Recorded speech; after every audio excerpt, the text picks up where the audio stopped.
Hello. I cannot tell you just emotions right now looking at this audience right here. Honestly, we were walking over. We were terrified. Very, very deep emotion. It was like a last-minute decision to do the panel. And walking over, I was talking to Jeff, and I was just like, Jeff, I hope there's going to be people there.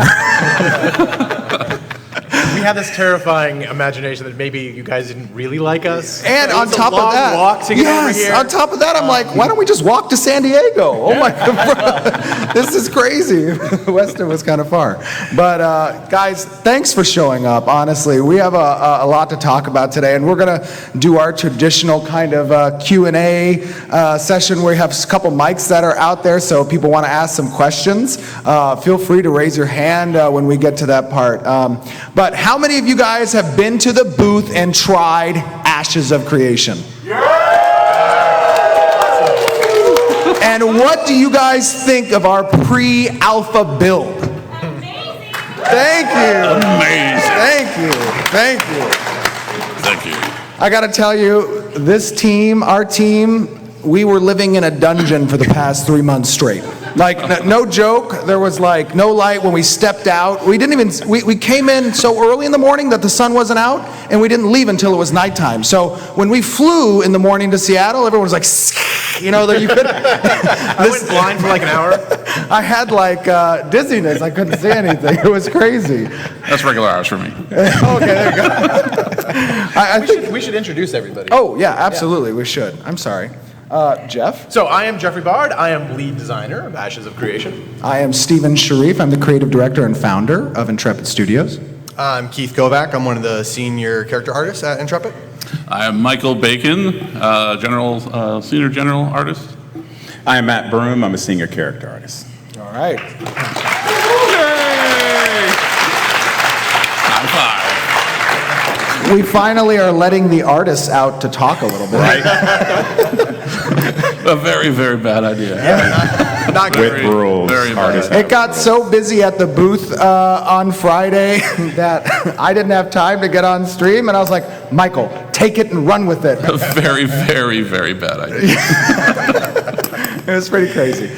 So let's start with actually one announcement that we made and we leaked, I think, a day before PAX actually began. We have a date for our Alpha Zero. What is that date, Stephen? It is December 15th, 2017, this year. This year. Yep, absolutely.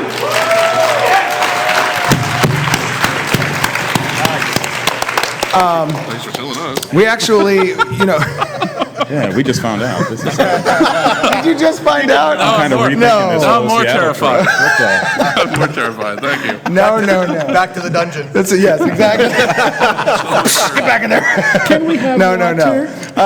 We were having a long discussion about whether or not we could reach our Alpha Zero this year. Yeah. And honestly, I mean, the team has been unbelievable, you know, with the experience that's actually here at Intrepid, with the MMORPG specific experience that we were actually able to turn out that Alpha Zero this year. Yeah, I mean, with what we've got for PAX, what we were able to get done for PAX, kind of showed us that, hey, we can work at this rate for a really long time. So what we were able to get done for PAX was really surprising to me, and we can push that to our Alpha Zero pretty easily. You weren't supposed to tell anybody that. What? That it was surprising.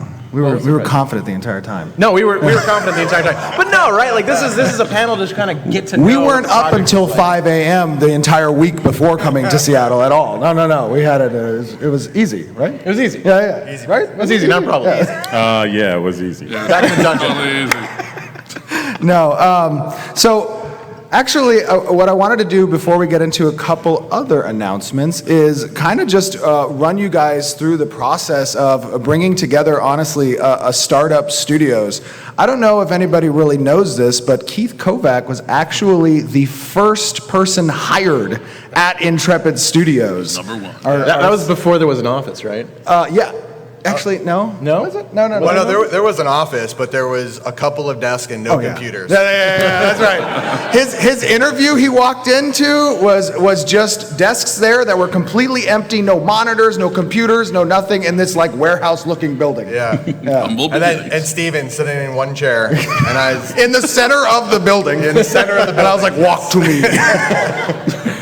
yeah, it was, it was a crazy experience. You walk into somewhere that and you don't know if you're in the right spot, and you only have one person, Steven, just explaining this idea, like he's like spilling it out so passionately, and you're like, okay, I'm on. That sounds really good. I'm like, when did the computers get here? I can't really work without them. I don't think they actually came for at least another couple weeks. It was like a week, yeah. Yeah. That was crazy. No, I can't. Thinking back to it now, even though that was like, it'll be what, 2 years in December? 2 years, yeah, December. 2 years in December, December 2nd. Yeah. December 2nd, 2 years. And that was just such a surreal experience, actually, now going through and just looking at like these people that were going to make this game a reality.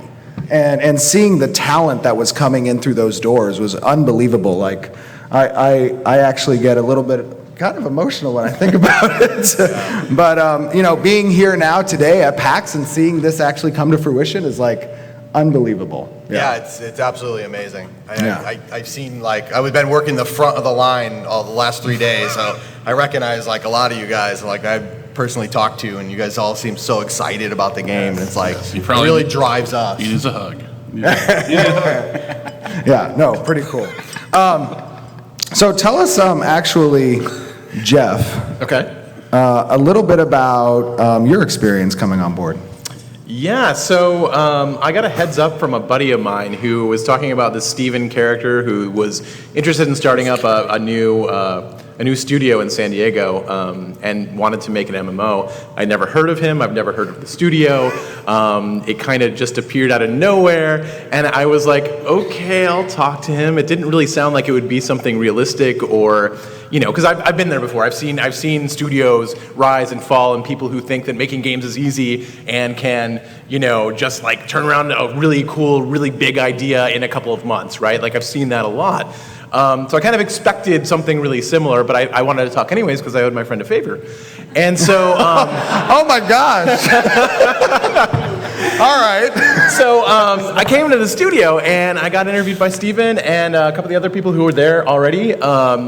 And his pitch was really intense, and it was something that kind of really inspired me. It really made me feel like, okay, this guy's got the passion, and he's got a plan, and he's got a vision, and the things that he's laying out to me aren't crazy. Like, I know how MMOs get made, I know the systems that are involved in there, and he seemed like he did his research, and he knew how to get there. Maybe not the specific technical details, but he knew the plan, and that plan was clear, and that plan is kind of what has gotten us to this point right now, where we don't spend a lot of time, kind of dreaming, right? We spend a lot of our time just building and executing on his vision. And that really helps us get things done, right? And I think that's a problem a lot of startups have, is they kind of don't know where they want to go or like which direction they should go. And here we knew from day one exactly where, when, and how we were going to do it. And that's how we got here today. So if we keep doing this, we're going to have a game real soon. I think so. Michael, tell us about your experience. Me. Yeah. I think that's a question that Steven should answer. No, Oh, what? I was banging it back to you. No. No, I've been in the industry since like the dawn of time. Yes. When video games were rocks and they Didn't were you work on etching. like Duke Nukem and stuff? Yeah, I did like one of the Duke Nukem, like a couple of them, I guess. When I was a kid, that was like The one of my console favorite. stuff. Yes. The console stuff when I was working in Florida. Yeah, so it started with a startup and company in Wilsonville, Oregon. And then, anyway, so just jumped from company to company to company. And then I was working at SOE for the last 10 years, working on EverQuest 2 and did like the, the launch pitch for the Star Wars, what was that? It was the animated series game that we were working on there. Clone Wars? Yeah, Clone Wars. So I did like the pitch for that went to Lucas.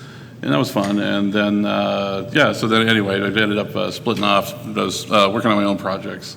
And then I kind of finished the art for that, and then I was kind of looking for a new gig, and I was looking for something that was kind of, back, I always loved that indie sort of, small studio, very passionate, away from like the giant corporate structure where you're just kind of a cog in a wheel. Right. And, and then of course we came in and interviewed and found that this place was, definitely right up my alley. I wanted to be able to get in there and do a lot of different stuff and shape and mold, a project, with a bunch of passionate individuals. And then that was Something really amazing about Michael Bacon that a lot of people may not know. His hair. His hair But It's all about defies gravity. Always. I want to touch his is that Touch my hair. he can concept, he can model, he can animate, he can even design. He's an amazing musician with the guitar. This guy is like a Renaissance man. He's like the Leonardo da Vinci. A master of, a jack of all trades, master of none. I would say master of all. Close to master of all. Okay, You're being quite a few modest. of them. Yeah, exactly. Okay, at most of them, or some of them, or whatever. He also makes his own games in his spare time. That is true. Yeah, That's absolutely. I actually have one on my phone. That's true. You got one in your What's it phone. called? Shut up or Shout out for Retro Assault. Retro Assault. Retro Assault. All right, there you go. That was in the iTunes store right now. Yes, absolutely. Check it out. Oh, wow, I got like one of my plugs in there. Well, that's cool. Thank you, Stephen. Just wow. Another amazing member of the team, Matt Broom, a legend kind of in the industry. Yeah, legend in the industry, I would say. industries. Oh, yeah, multiple The industries. myth, the legend. Matt, tell us about your experience coming on board. I've done a lot of stuff. All right, Tell us about the stuff you've done. I'll keep this quick so it doesn't get boring. Spent some time at Sony, made a lot of games. We did vertical pitches for Harry Potter games. But the games that we put out were like, I put out were H1Z1, worked on Star Wars Galaxies, worked on some EverQuest 2, worked on DC Universe Online, PlanetSide 2, EverQuest Online Adventures, which at the time was the first PlayStation 2 MMO. It was a revolutionary game. Everybody should play it. Insanely hard to make. And then came full circle. And get kind of into my experience with Intrepid. It was funny because I was already working on a game with a good friend of mine, Kevin. And he had told me about, this guy, Steven Sharif. He's got this amazing idea. He wants to make this big-ass MMO. It's got everything in it, and then everything has something to go along with it. And I was like, that sounds like super, super hard. So ultimately, Little did you know. let's do it. as soon as I stopped throwing up in my mouth, went in and sat down with Steven. And to keep it short, I've been with a lot of creative directors. I've sat in a lot of rooms with people that have big world ideas. Steven is like a computer. He's like a computer. When you work with them, you get the same answer every time. You don't see where it's written down, but you get the same answer every time. If he wants mounts in a certain kind of mount in a certain color, it's the same answer every time. And in closing, what I also love about working at Intrepid is when we're crunching, you guys notice that the founder keeps telling you stories about how he's there late into the morning. I have never worked at a company. This is my 8th game. Yeah. And the guy who owns and runs the place is side by side with you.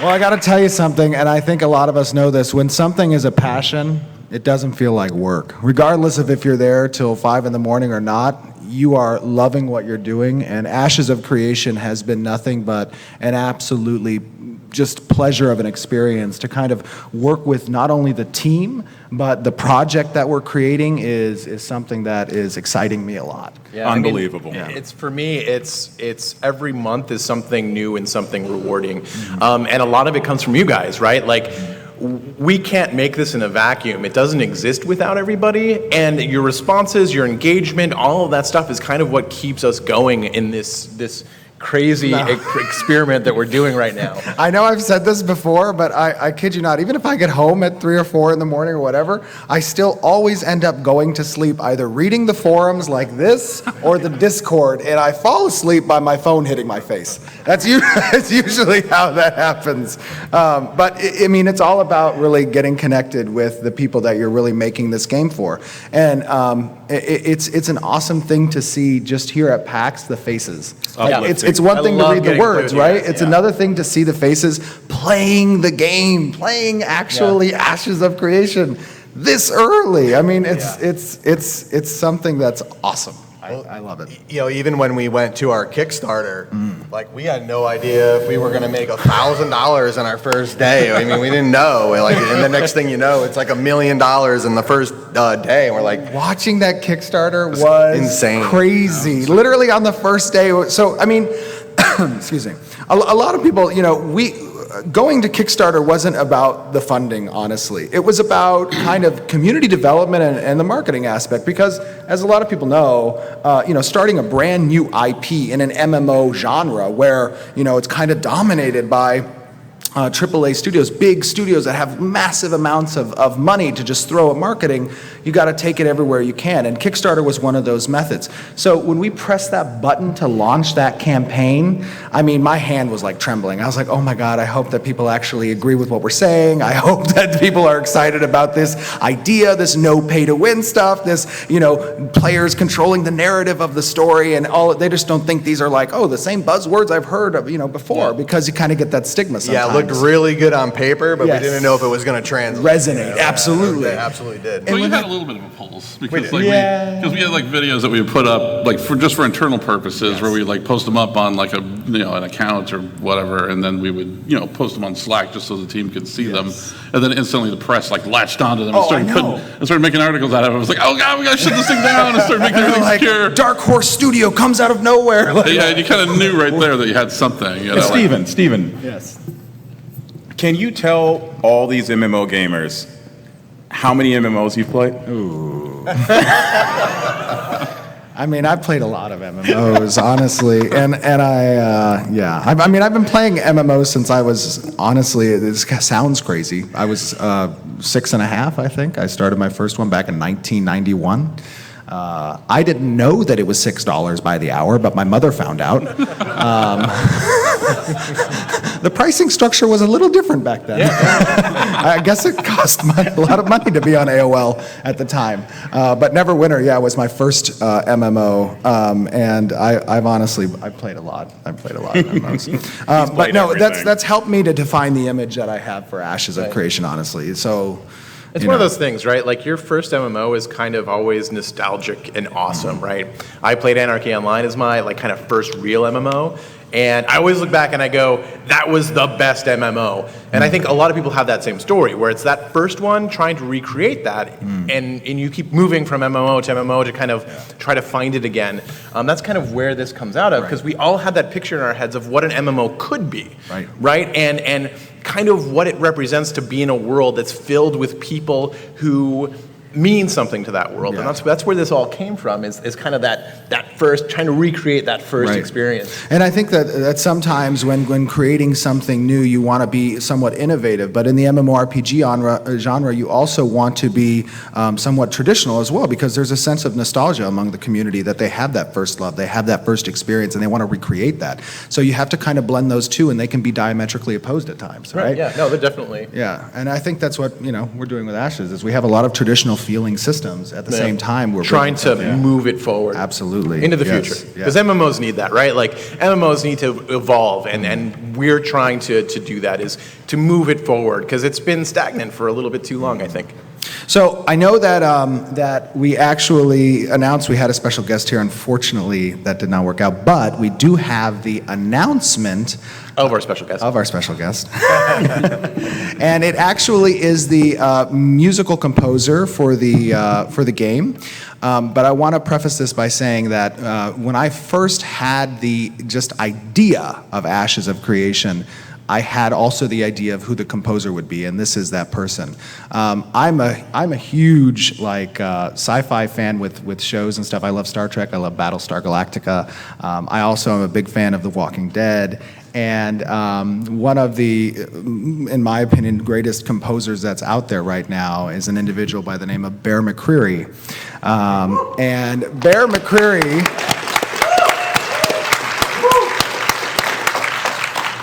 the composer for Battlestar Galactica, The Walking Dead, and a lot of other amazing things, is actually the composer for Ashes of Creation.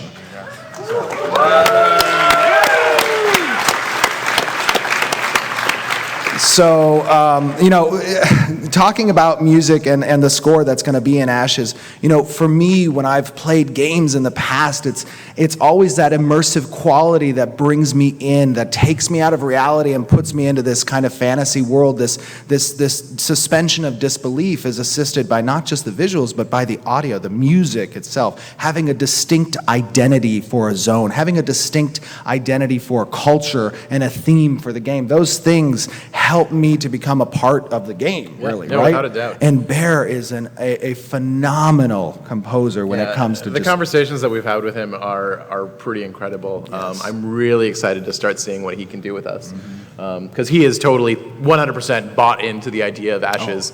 I think we've turned him into a fan. So.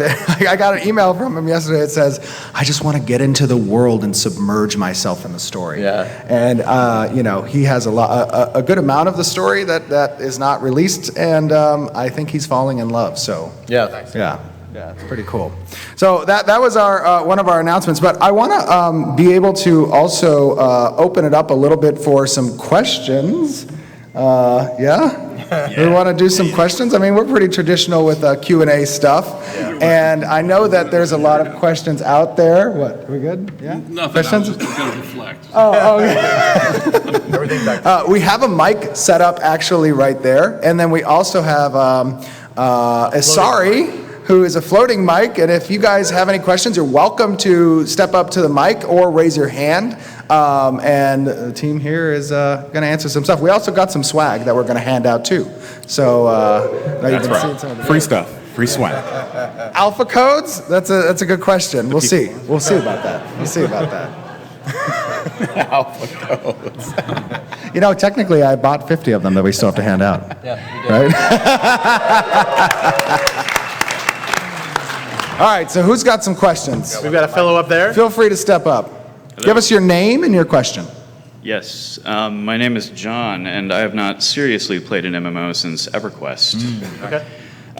My question, I thought about bringing a 15-minute manifesto, but instead I'll just imagine that as subtext to this question. Okay. To what degree will soulbound equipment be featured in Ashes? That's a good question.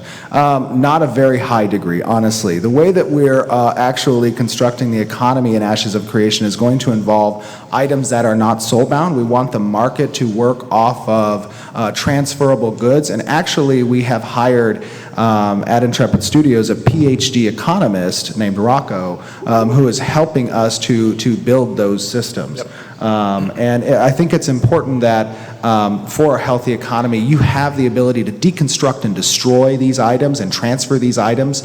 Another very important part of Ashes of Creation and what we're doing with regards to crafting of these items that are not soulbound is that the economy itself is regionalized. There's no global warehouse, there's no global auction house. You actually have to transit goods through the caravan system to region, and that can be pretty risky. Yep. Yeah. Yeah. If you take a look at a soulbound system, right, that's intended to pull items out of circulation, right? There are other ways of doing that beyond just binding it to your character. So you're going to see stuff like that in Ashes of Creation. Awesome, thanks. Thank you. Thank you. Thank you. I talked to him in line too. So he went through. Oh, nice. Sweet. Hi, so my name is Heidi. A little bit of my background, I got started in MMOs with Ultima Online, and then I moved to EverQuest and EverQuest 2 and WoW. And I kind of fell out of MMOs because once EverQuest 2 and WoW came out, it became very hard to participate in higher level content unless you were part of a guild or consistently gaming with other players. I'm antisocial online. I don't want to play with other players, occasionally with friends, but I also have kids now, so I can't do the hardcore gaming. So how accessible is Ashes going to be for someone like me who loves to play in a more casual manner and doesn't want to have to engage in large group activities? Okay, good question. Yeah, really good question. So there's two components to answering that question.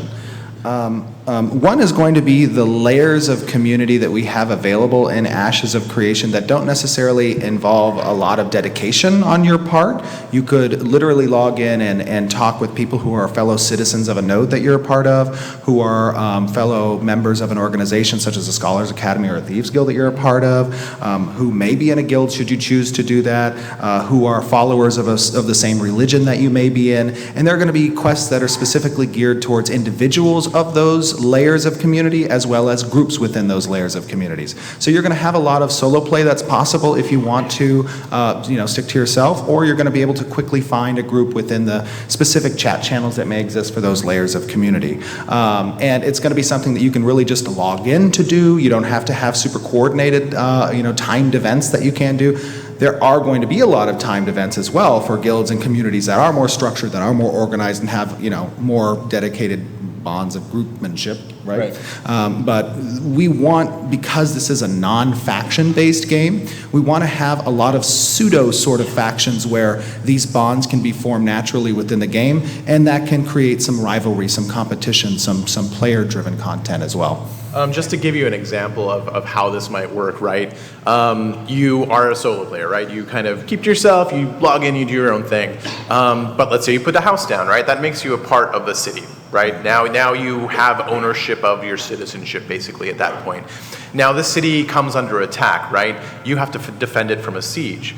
Well, you don't have to group up for that. You don't have to talk to anybody else for that. But you still will feel ownership of it. You'll still want to defend your home. So you can still participate in that siege as a defender and not have to necessarily engage with anybody else. I mean, it's still possible for you to participate without having to necessarily be social. It'll still be kind of a community-based event, but your engagement in it is kind of your own decision.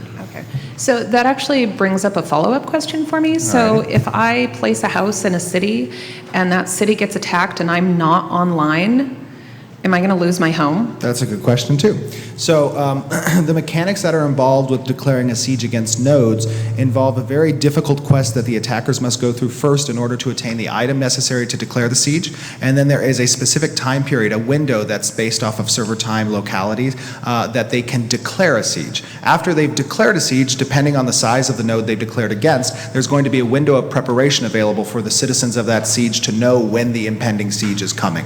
So for example, a village stage node will see maybe 3 days of lead time before the siege begins after a declaration's been declared. You'll know when that siege is going to be coming, and it will be in an appropriate hour based on the time zone that the server's a part of. And if I'm watching my kids and I can't play, will I lose my home? Then it's definitely possible at that point. The thing is, though, is that we don't want to be overly penalizing, right? Like the resources that you put into it, the decoration effort that you've put into making it nice, you can save your layout, your resources will be returned to you, the kind of blueprinting that goes on in creating that house will be returned to you. Okay. We want these things to happen, and we don't want to people to feel like penalized for that, right? So it's not about like we're taking it away from you. You'll lose your citizenship along with the node, but the node's not there anyway. So and the most important part about the sieging mechanic is that the world is designed a lot of times in previous MMOs. Sorry, I was a little hot there. A lot of times in previous MMOs, you will see that these sandbox style games kind of give an excuse to the developers not to create a lot of content, right? And that's a big no-no in my book. I feel the exact opposite of that, especially with Ashes of Creation, being that kind of sandbox feel a little bit requires actually that you make more content than a theme park has, because you don't want to just give players the illusion of choice. You want to have meaningful choices that actually dictate the direction and progression of the server. So we want these shifts to happen where nodes get destroyed and brought up, because each node has its own type of arcing story, has its own content that when a node progresses, it locks out its neighboring nodes from progressing as well. So that shift of node creation and destruction allows for new content to be experienced by everybody, which means that if you do lose your home, it's not going to be incredibly difficult to place it down again. Awesome. Yeah. Cool. Thank you. Thank you very much. Absolutely. Yeah, thank you. Oh, we got one. we got Let's one do a over here. hand one. Hey guys. Oh, jeez. Get in there. Yeah. So, a little bit of my background with MMOs. I've played quite a few of them over the years.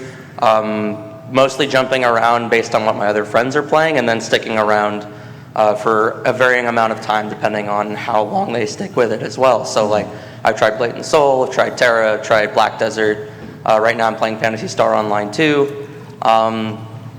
But my question about that is, what is your guys' stance on alt characters, and how is level progression going to look in relation to that? And then also classes. Are you going to be able to switch classes, or is it one of those games where you have to decide on one and then you got to stick with it for a while? Okay.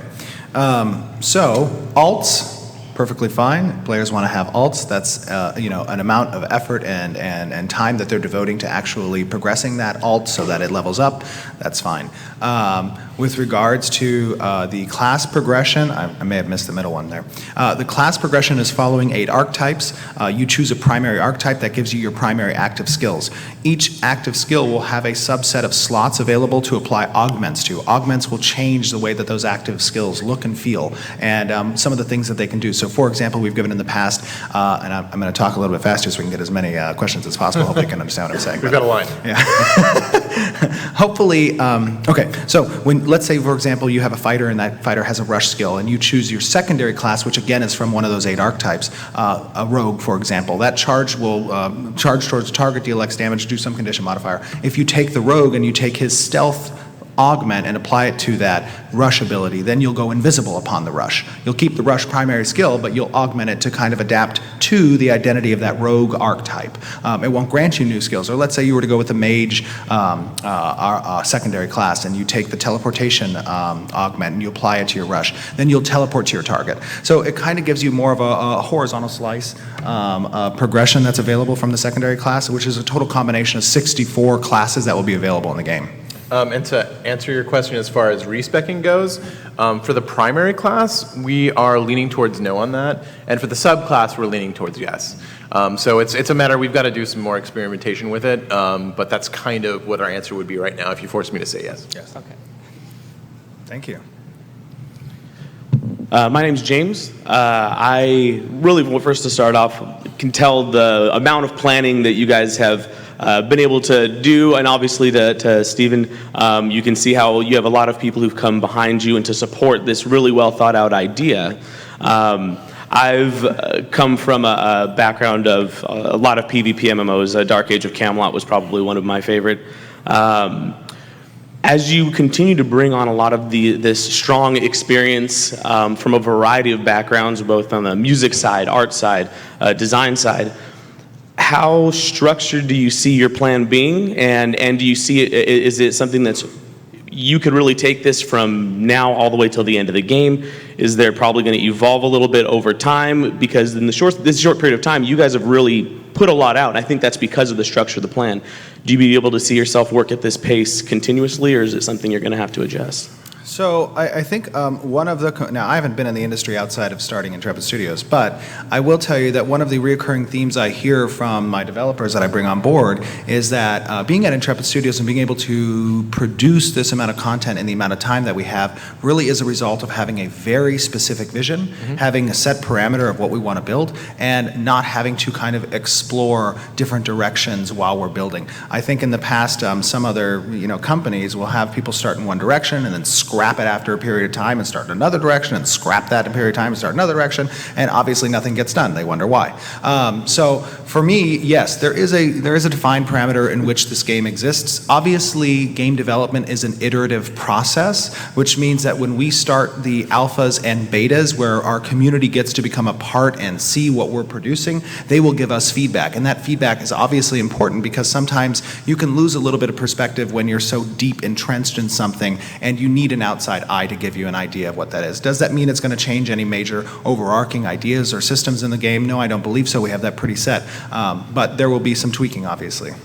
Yeah, and give a shout out to Epic for their Unreal Engine. Really makes things like absolutely, yeah, speeds up the whole process. Yeah. Plus, being a fast, agile, small team, we have teeth, so like we were constantly chomping into I want to do this, I want to do that. I mean, it's really cool to be able to see the process of creation, like when you first like concept to, kind of creation, that kind of stuff. And it's a process that happens very quickly. Agreed. So like we're constantly just slamming stuff in the game, like, let's do this and this and that, and then moving immediately on to the next thing. And one of the great things about having such experienced MMORPG specific artists and designers and engineers is that I can literally go to them and just say, hey, I got this idea, can you run with it? And they'll make it their own. And they don't really have to, I don't have to worry about whether or not they're going to make it great because I know what they've done.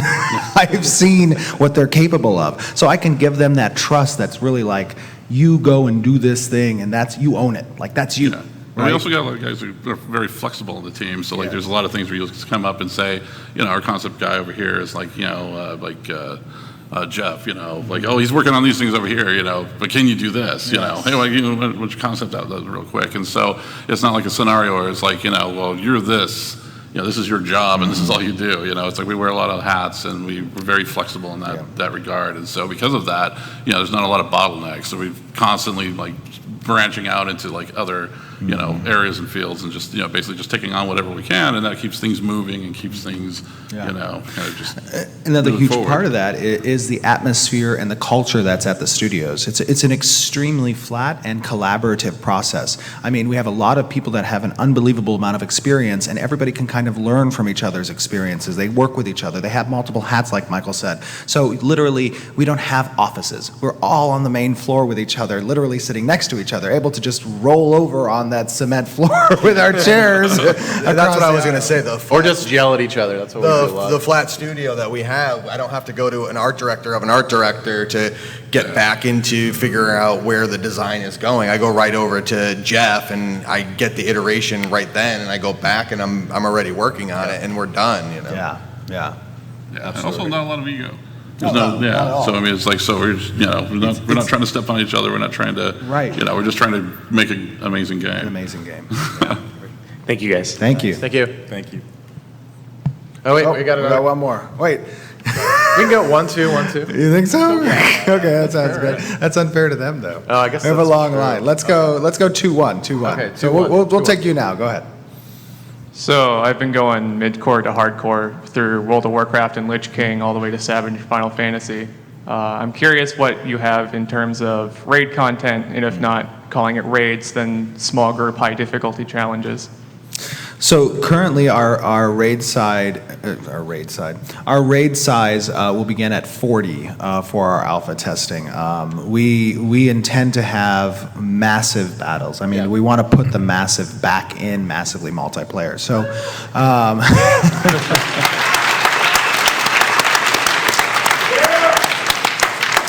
And I think that really just goes back to the identity of the MMORPG genre. I mean, it's about community, right? And you want to be existing in a community with as many of your friends as possible. You want to see this massive content that you're going to be able to explore together. And it's not necessarily that it's against the solo player, but it's that if there are these large events, you can go and be a part of those things. They're happening in the world. They are something that's necessary. Another huge thing about our events is going to be the triggered events that are dependent on where nodes kind of erupt in the world and what type of experiences those create, what dark things lurk from the shadows against those cities and come out, like the dragon from the mountain and stuff, right? Exactly. The intention is to kind of have we want to talk to all of our players, right? I think a lot of people have probably heard of the Bartle system, where you've got explorers, you've got adventurers, you've got combat people, and you've got like social people, right? And MMO really, like in my mind, like archetypically should be all of those things, right? Because we're trying to create a separate world, and there are tons of different types of people in those worlds. So, we want to have small group content, we want to have large group content, we want to have huge raid content, and we want all those things to be kind of opt-in, where if there is this giant dragon coming and attacking the city, that those groups and those raids kind of naturally form out of that city's kind of need for defense. Right. So a lot of this stuff you're going to see kind of more organic forming groups that kind of form naturally based on what's happening in the world. Yeah, absolutely. Real quick, if you don't mind me adding on to that. Sure. So you mentioned like large scale. Is there anything like small group, high difficulty? Or? Yes. Yep. So the important thing about creating that large scale content, and also the interdependency that Jeff was talking about between the different sizes of and types of players that are in the game, is that you want to have something that it can be done for each event that kind of relates to the different types of players who are playing the game, right? So for example, you have like a castle siege that's going to include these large guilds going against each other. You're going to have these kind of mini occurrences that are within the castle siege that may only involve a small group, or they may have solo players capable of influencing something in the siege. So there are things to do kind of for the solo to the raid size and in between. Yeah, and if you come by our booth, we have an example of that small group content. Yeah, we do. Absolutely. Hi. So I mostly just came here because I saw it in the program, and I saw it was an MMO. You raised a lot of money on Kickstarter. You must have promised something or been about something that was very different than people felt they needed in the industry. So for other people that might be a bit like me in here, could you give like a high-level overview of the things you're most excited about that you feel are different than the standard MMO? And just a quick yes or no question, do you have a mathematician? Do we have a mathematician? Yes. So you mentioned you have an economist, and I've seen a lot of games. They spend a lot of time iterating on simple balance issues that could be solved by someone who looked at the equation and said, yeah, that's not balanced. But We don't have a mathematician specifically, but we're all pretty competent with math. Yeah. No, we have CS guys who are pretty familiar with math. Absolutely. I mean, they know linear Yeah. algebra, and they know Right. they're pretty advanced.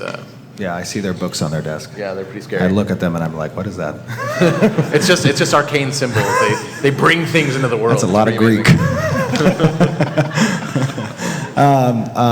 To give a real quick overview, something that's very specifically different about Ashes of Creation is putting the agency over the narrative in the hands of the player. So when you enter the world, there is no existing static NPC structure. You're going to move into the wilderness, and there's going to be these nodes that exist with these zones of influence that apply to each node. And as players move around and hotspot the activity in the world, the nodes are going to be collecting experience from normal activities that players do, such as killing monsters, doing quests, gathering, building homes, all those different things.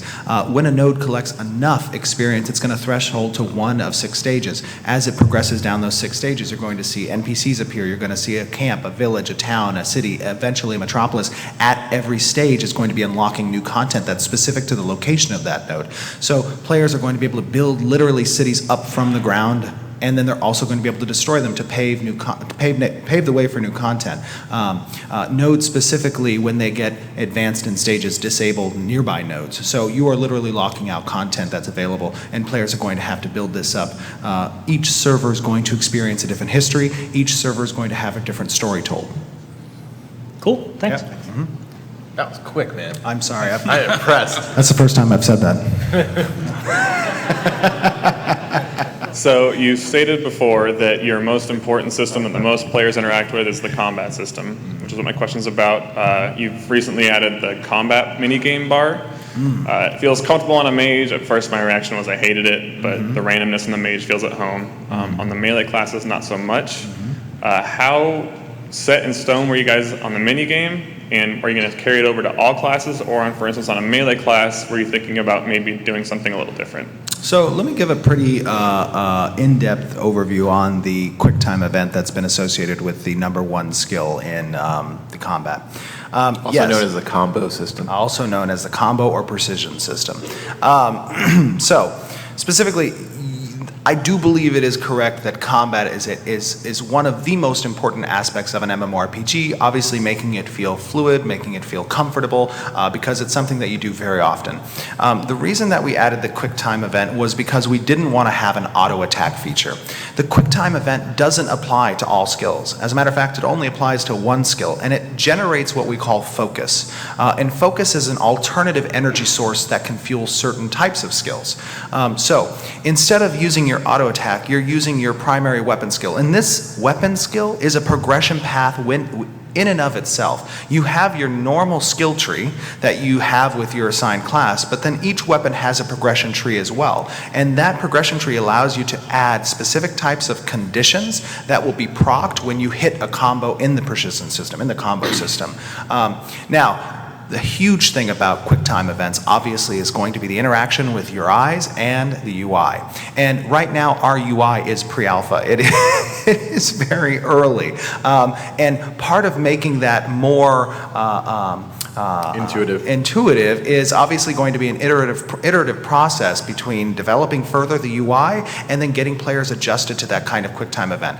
Your question, are we set in stone on the QuickTime event? Well, it's something that we'd like to have in our testing phases, obviously, to get better input. I think that there was a lot of, initially when we released and showed that, there was a lot of like, oh, I don't want the QuickTime event. But all of the reactions, almost all of the reactions we've been receiving from people who have been participating in the demo here at PAX has been extremely positive, and they've liked it. So I think that part of giving feedback is actually having a hands-on experience, and then when that hands-on experience is had and you have the feedback to give, we're going to be taking it. Yeah, like the melee obviously has problems because people are always outranging you. Yes. And the animations for the melee are really fast. So those are things that are going to be adjusted over time, and kind of we'll find the sweet spot on them. Right. You know, this is not a finished product by any means, and we're just going to try and make it better, more fluid. Right now, it feels pretty good on 2 of the classes, and it'll continue to get better as we progress. So, and I will say one other thing. You know, part of the process that we're adopting as a studios is having that very, very, very transparent window in our development that we're literally at PAX showing a pre-alpha build, which I don't think really gets done very much. I don't think it gets done. But the reason we're doing it is because we want the community to see what's going on with production. We want them to see the progress we're making, and we want to have that dialogue. We have an obligation to you, right? Absolutely. Like, you guys are the ones who made this possible. So we are obligated to share these things with you, and we might share it warts and all, and we expect that feedback, and we want that feedback, and we appreciate that feedback. Absolutely. I mean, if everybody said, hey, your combo system sucks, you know, I think we would probably get rid of it. You're going to like it. You're going to eat it. Like it. No, we're not going to do it. Like it. No. Thank you. Thank you. Thank you. Oh, okay, we got one here. Hi. Hello. So, as someone who's played a lot of WoW and has like 16 or something max level characters that I'm doing endgame content on, just how alt friendly are you guys looking at being? How what? Alt friendly? Like, how many times am I going to have to do endgame in-locks on different characters? End game end locks. I mean, it's going to depend on what your character is, right, and what your goals are as a player, right? Right. End game raiding gear isn't going to be necessary to siege a castle, right? It's not going to be necessary to hang out in a bar and play your loot. It's not going to be necessary to go out and craft or escort a caravan.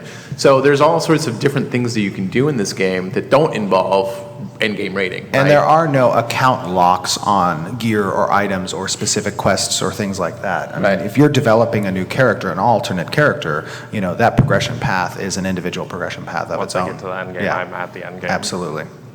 Okay, thank you. End game is a terrible word. Endgame is a bad word, and I'm going to tell you right now that in Ashes of Creation, we've steered as far away as possible from an endgame type of idea because the world is ever changing. So there's always going to be story arcs that get revealed at a later date. And then because we're also a subscription-based game with absolutely zero whatsoever pay to win, that we are going to be releasing constant content on a monthly basis as well as a quarterly basis that ties into the construction of the world. Yep. Yeah. So before my question, I like the combo system, but can I please move it and make it transparent? Yes. Absolutely. The UI will be extremely customizable, both in size, in position, in type of UI you could see. If you want to change the bar to a circle, you could change a circle. We want to have a very adaptable, movable, and customizable UI. So, yeah. Go ahead. So my question is kind of a two-part. What kind of skill cap are you looking for? I know there's a wide range of players, but as far as like, is it going to be like easy to learn, hard to master, or just kind of just a consistent, smooth progress? Or it's a good question. So real quick, I don't think I've ever really gone into this in detail before. So hold on to your seat. Oh God. I'm just kidding. Oh God. Okay. So when I envision the skill tree, I see a combination of both action-oriented skills and tab-targetable skills. And having, obviously, movement, positioning matter in both of those. Yep. But I see players capable of customizing their skill choices whether they want to be more geared toward tabs targeting or more geared towards action-oriented combat, and having that choice in the skill tree. So when you talk about skill level, obviously you have to balance between skills that require a higher skill level and what type of damage output that has, what type of condition modifiers they can do, compared to a skill that you can just tap target and use a function on, right? So having that balance between those two things, but also giving agency to the player to kind of customize their play experience towards one or the other is something that I think we're going to do pretty well in Ashes. Yeah. I mean, we're trying to go for a pretty high skill floor, right? Where even the worst player can contribute. Yes. Not that anybody's bad at playing here, but but we want people to play the game. We want people to have fun playing the game. And when you get a really complicated, complex system where you have to worry about a whole lot of different situations, that's tough for some people. So we want to make sure that the entry is pretty easy, and then we want a pretty decently high place where people can kind of experiment with different types of play styles at the same time. So skill will matter. Yes. Skill will matter, but you'll be able to kind of customize your experience towards either a higher skill end of it or a lower skill end of it, I think. Yeah. So as a quick follow-up then, I know that you can have huge groups decide things in the game, but have you ever considered maybe a side quest, they can affect how a city builds, but if somebody finds a small quest, they can do it on the side to, change the path or choose something else, like a one-off kind of quest? So we have two types of real quest lines as they relate to players. We have I didn't mean types. No, not quest types. Okay. Two quest lines. So we have an overarching meta narrative that involves the world, and then we have those related to the individual and groups, right?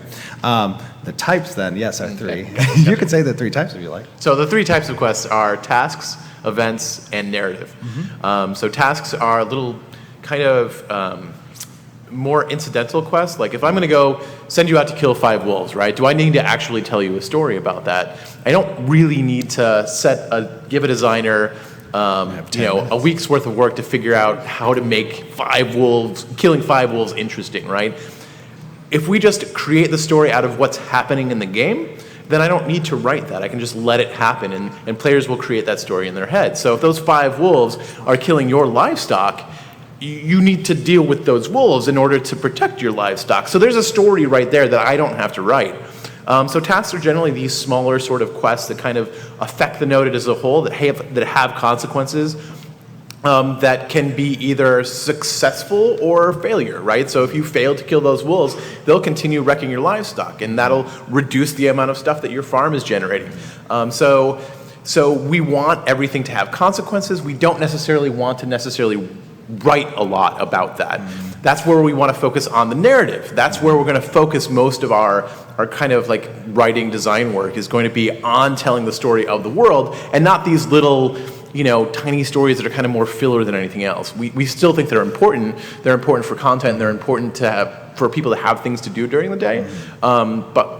But yeah, I don't know if I'm actually answering that question at all. Sorry. I got too excited. So you got about 9 minutes? 9 minutes. About 9 10, minutes. Yeah, Okay. 10, 15 people? Yeah, one you got question. about 45 seconds per person. Go.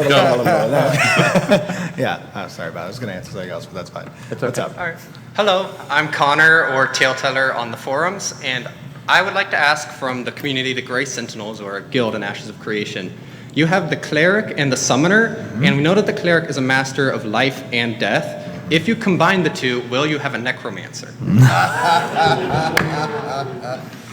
So what I will say is this, that our 64 class list will be coming out soon, trademarked, and there will be a Necromancer in that class list, yes. I won't say what it is, though. And how many times did you play the PvP? Because this guy looks like he was an employee. He was still 2 times. Okay, there you go. And one quick question. If you delve too greedily and too deep into a mine, will something awaken in the darkness? It's absolutely possible. You got to be careful in Ashes. Yes. Yeah. Thank you. Over there. All right, Thank one you. over here. All right, hi, my name is Kai from the Discord. Shout out to Rivi and Como and Tug for this question. What is the world's name? Oh, Steve. This is the the Discord's question. We voted on it, so they kind of want an answer. Are you ready Should for this? I say it? I don't know if we're ready for this. We're ready for it. I feel like we've built it up to. I know, I'm really scared. Okay, so let me preface this with the fact that many cultures have a different name for the world. Yeah. There is a general common tongue name for the world in Ashes of Creation that you're coming back to. Gosh, I don't know. I know, I feel really like on the spot. You got him on this one. Come on. All right. It's like, Lord, okay. So, hold on, wait. Another important thing about Ashes of Creation is that I want to make sure that this story is something you get to experience and isn't spoiled before you get into the game. But, okay.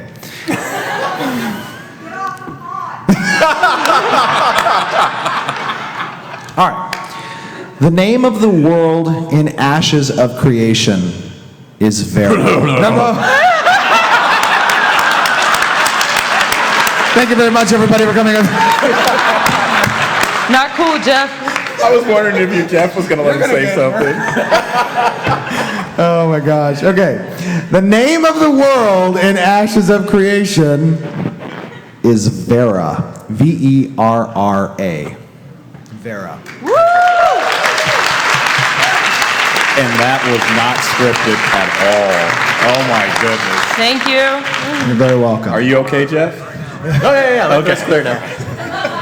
I almost thought it was going to be an old wig. All right, I'm going to take one more question, and then we're gonna get kicked out probably. So, All right, so this question's from one of my guild members about alchemy. How do you feel about that? And then also, is there anything you can make to be like permanent boost to an individual that you can like put on your armor or hold around to boost anything? yes. So, second part of the question: Are there permanent augments that you can apply to your character to augment like stat and stuff like that? Is anything permanent? Well, there's the tattoo. Well, I guess not permanent because you could remove it. But Yeah. the tattoo system could be something. Yeah. Yep. Yeah.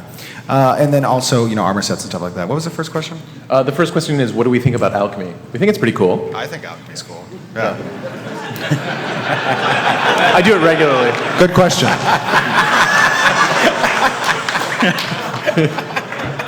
Alchemy will almost certainly be a profession, yes. All right, guys. Alchemy, you're going to have. It's one of the professions that you're going to be able to explore in your artisanry. That's going to give you the ability to kind of create these cocktails, these potions, these basically aids that can assist in either granting temporary buffs or revealing certain types of things. So, Yep. Yeah.